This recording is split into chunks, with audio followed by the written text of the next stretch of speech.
Tan theta সমান লিখতে পারি লম্ব বাই ভূমি।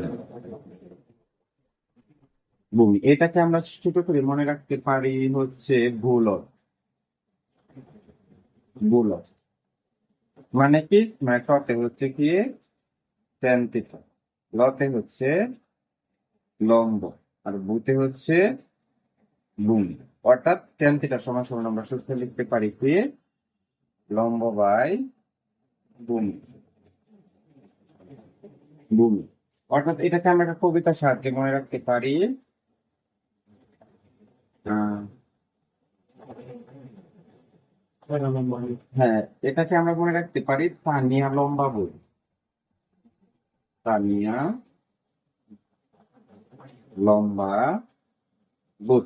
যেমন তানিয়া মানে হচ্ছে টেন থিটা, আর লম্বা মানে হচ্ছে লম্ব, আর বুট মানে হচ্ছে কি ভূমি। এই এটাকে আমরা মনে রাখতে পারি।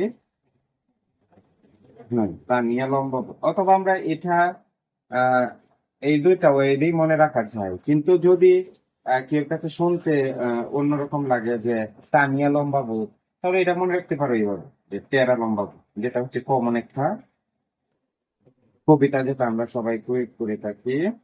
টেরা লম্বা বুট। টেরা লম্বা বুট মানে কি, টেরা মানে হচ্ছে টেন থিটা, আর লম্বা মানে হচ্ছে লম্ব, আর বুট মানে হচ্ছে কি ভূমি। আহ, এটা দিয়ে আমরা মনে রাখতে পারি যে টেরা লম্বা বুট। টেন থিটার বিপরীত কি আমরা জানি, টেন এর বিপরীত হচ্ছে কি, টেন এর বিপরীত হচ্ছে কট থিটা। মানে কট থিটা হবে এটার উল্টাটা, ভূমি বাই লম্ব। শেষ। ক্লাসটি কেমন লাগলো সেটা অবশ্যই তোমরা কমেন্ট করে জানিয়ে দিবে।